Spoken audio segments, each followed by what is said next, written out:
Assalamualaikum warahmatullahi wabarakatuh. Alhamdulillahi rabbil alamin.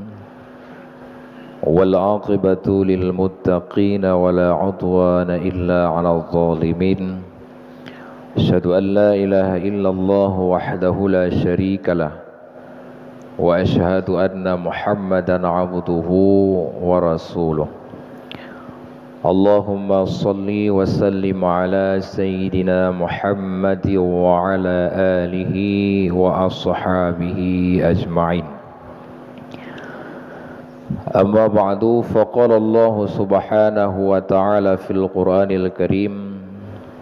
Bismillahirrahmanirrahim.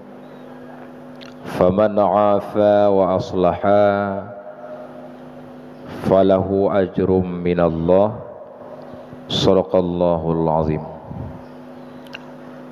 Wa qala an-nabiy sallallahu alaihi wasallam fil hadis, man gharasa syajaral halumi ijtanaba syajaras salami. Allahumma syrah li sadri wa yassir li amri wahlul 'uqdatam min lisani yafqahu qawli. Allahumma la sahla illa ma ja'altahu sahla wa anta taj'alu su'ba idza syi'ta sahla.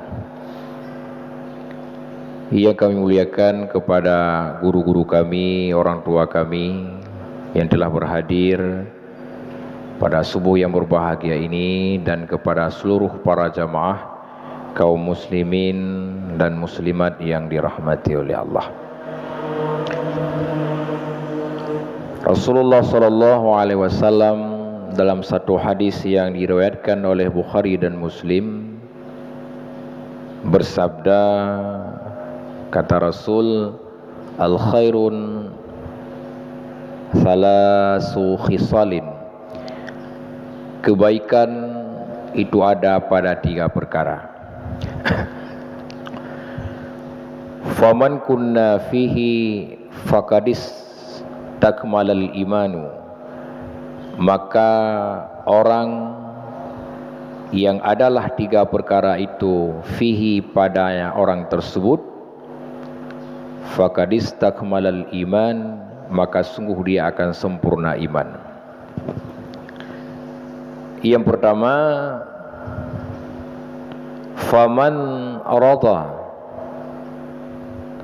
falam yadkhulhu ridahu fil batil. Kata Rasul, perkara yang pertama adalah orang-orang yang apabila dia redha, niscaya keredaannya itu tidak masuk dalam kebatilan. Yang kedua, faman ghadaba falam yadkhulhu ghadabuhu minal haq. Orang-orang yang apabila mereka marah, maka kemarahan mereka tidak keluar dari kebenaran. Wa idza qadara afa, kemudian yang ketiga, apabila dia kuasa, sungguh dia akan memaafkan. Hadirin dan hadirah sidang jamaah yang berbahagia, 3 perkara yang disampaikan oleh Rasulullah dalam hadis. Pertama, apabila kita redha setuju dalam bahasa yang lain, sepakat tentang suatu perkara, tidak ada keberatan dalam hati kita tentang perkara tersebut. Apabila kita redha terhadap sesuatu, maka keredaan kita, kerelaan kita, setuju kita itu jangan sampai terjerumus dalam kebatilan. Artinya rela, setuju itu ada tempat.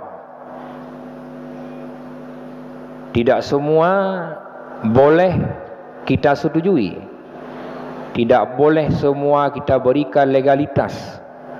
Namun ada tempat-tempat tertentu yang kerelaan itu boleh kita berikan, selama jangan terkait termasuk di dalam kebatilan. Yang kedua, apabila kita marah, maka kemarahan kita jangan keluar daripada kebenaran. Yang salah tetap salah, yang benar tetap benar. Jangan sampai dengan sikap marah kita merusak kebenaran, menghancurkan kebenaran, mengesampingkan nilai-nilai kebersamaan dan persatuan, baik itu di dalam satu lembaga, di dalam masyarakat atau lain-lain. Kemudian yang sangat penting, yang ketiga, wa idza qadara afa. Apabila kita kuasa, afa, maka kita memberikan kemaafan.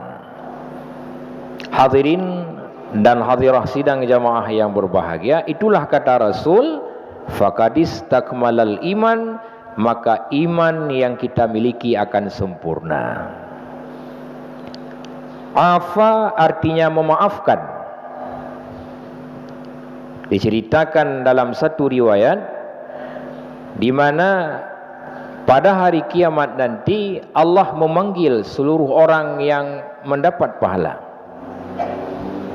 menyuruh oleh Allah, wahai para sekalian hambaku, siapa di antara kalian yang mendapat pahala, falyakum afu, maka berdirilah orang-orang yang dimana mereka itu memberi kemaafan kepada manusia. Kemudian Allah berfirman, faman afa wa aslaha fa ajrullahu alaihi falahu ajrum minallah.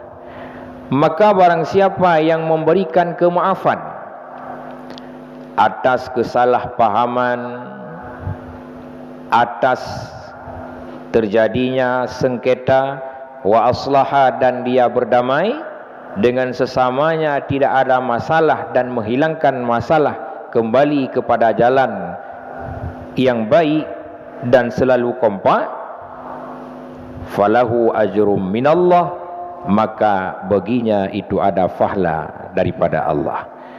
Maka waktu dipanggil oleh Allah pada hari kiamat, yang mendapat pahala kebanyakan yang yaqum, yang berdiri, adalah kita para hamba Allah selama dalam dunia memberikan kemaafan kepada sesama kita. Hadirin kaum muslimin sidang jamaah subuh yang dirahmati oleh Allah, maka salah satu sifat Allah yang sempurna adalah halimun. Halim artinya santun. Kalau pada manusia, pada makhluk disandang dengan sopan santun. Sopan tidak ada santun, maka pada makhluk itu tidak sempurna. Lebih-lebih pada manusia tidak sopan. Tidak sopan pada pandangan agama, tidak sopan dalam nilai-nilai sosial. Setelah ada kesopanan, kesantunan itu sangat dibutuhkan.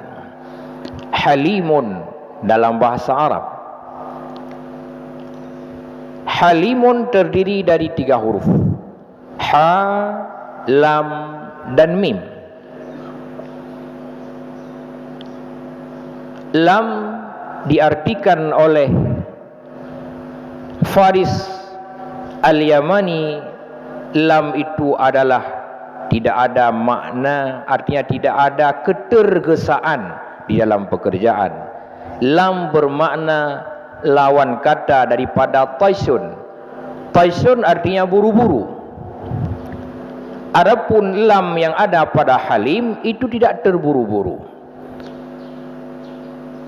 Karena ke dalam buru-buru, tergesa-gesa, itu akan menghasilkan hal-hal yang tidak baik. Akan terjadi hal yang tidak diinginkan sesuai dengan kaedah ulama usul fiqh, di mana disampaikan oleh ulama usul fiqh, sesuatu yang disegerakan sebelum masanya maka akan diakibatkan oleh akibat yang tidak baik. Man istajala qabla hawani uqiba bihirmani. Man istajala qabla hawani, disegerakan belum masanya. Waktu kita lihat keadaan belum masanya kita melakukan hal yang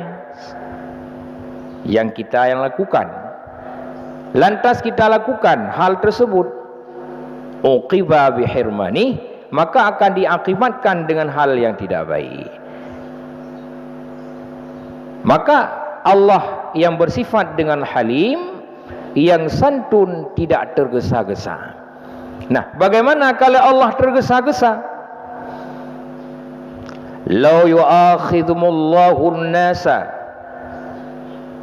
andai kata Allah menyegerakan nasa manusia bima kasabu, dengan apa yang dikerjakan oleh mereka itu, ma taraka ala zahriha min dabbatin, sungguh tidak akan ada kekal di atas permukaan bumi ini suatu makhluk pun sekalipun itu dabbah. Bima kasabu, dengan sebab yang dilakukan oleh hamba, yang terlakukan oleh manusia, selalu bermaksiat kepada Allah, melakukan kesalahan, melakukan dosa, tidak taat.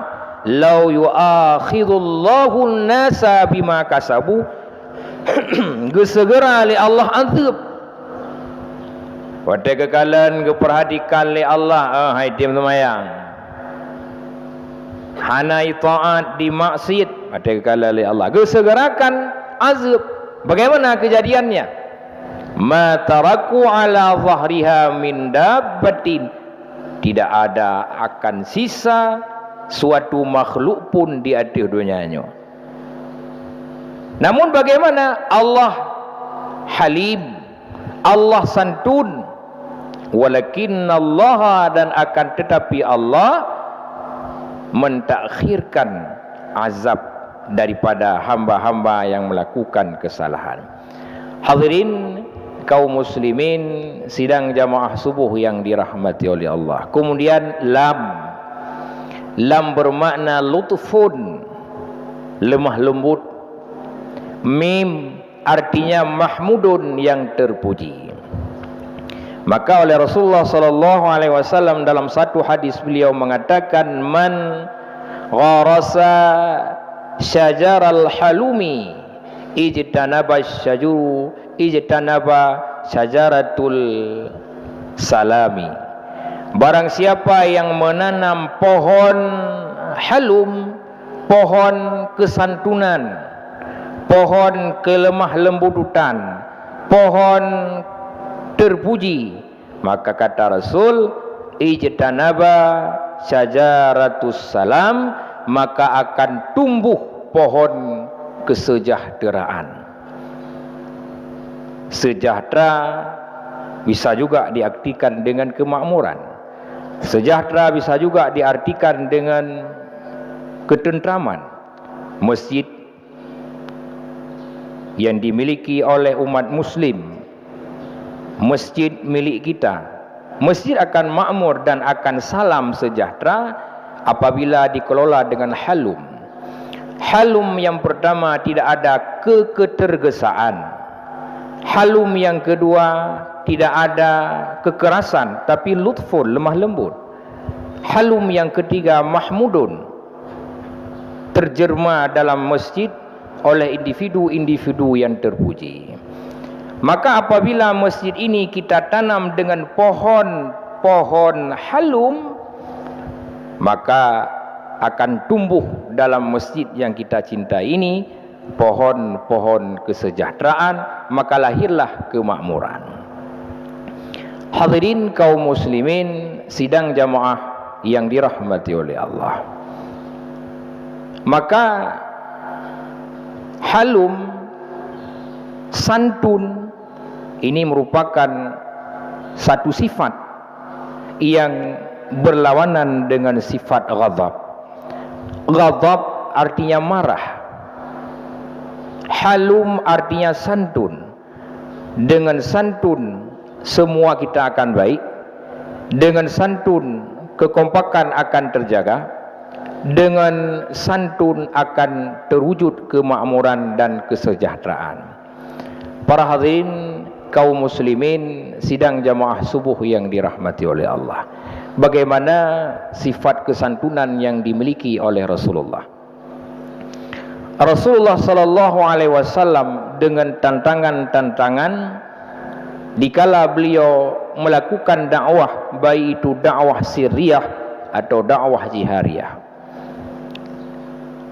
Di sudut kota Madinah, setelah Rasulullah melakukan hijrah daripada Mekah ke Madinah, di mana Rasulullah sallallahu alaihi wasallam setiap kali pergi ke pasar Madinah, di mana di pojok, di gang, toko, kedai, tempat yang dilewati oleh Rasulullah ada seorang Yahudi yang buta. Bagaimana Yahudi yang buta tersebut? Yahudi yang buta sambil dia meminta-minta sedekah, pekerjaan lebihnya, pekerjaan sampingan adalah menghujah Rasulullah, mencaci Rasulullah. Buat pokok Yahudi yang minta sedekah, buat sampingan puput hujah Rasulullah, caci Rasulullah, melakukan pernyataan, wahai kaum orang Madinah, nyan Muhammad baik betih, Muhammad yang pendusta, Muhammad yang penyihir, dan berbagai macam keburukan yang disampaikan oleh Yahudi yang buta tersebut. Namun bagaimana dengan Rasul? Setiap kali Rasul pergi, setiap kali Rasul pulang dari pasar Madinah, sabi Rasulullah gejuk makanan, gejuk makanan, gewo gejuk makanan. Kemudian setelah beberapa kali Rasul melihat pada kekala Rasulullah buat sampingan Yahudinya cit caci Rasulullah, makanya waktu Rasulullah kecoklah waktu khusus, jadual khusus untuk gantat makanan kepada Yahudi tersebut. Tiap-tiap ura Rasulullah gejuk makanan, gebar rentang islah katanya gejuk ke Yahudinya. Namun Yahudinya dengan hana disangka dan diduga yang bahawa yang juk makanannya Muhammad yang dicaci oleh Yahudi tersebut. Rasul tapi gejuk makanan. Waktu gejuk makanan oleh Rasul, bahasa bahura ikut, hai orang agam, so kata, lon urang Madinah. Gatat. Perhatian tak kata kepada lon karena gejuk makanan. Tapi berkata pula kata bahawa Muhammad yang salah, baik betih. Muhammad yang penyihir, Muhammad yang pendusta. Namun Rasul gusuk dada, ya Allah, Nabi Yahudi nyobi Islam. Begitulah sikap Rasulullah yang sopan dan santun. Pada suatu ketika wafatlah Rasulullah sallallahu alaihi wasallam. Di akhir hayat Rasul gepesan Abu Bakar, wahai Abu Bakar, di Madinah, di kota Madinah, di gang kedai Madinah, nathiro Yahudi. Yang Yahudinya buat jih minta sumbangan.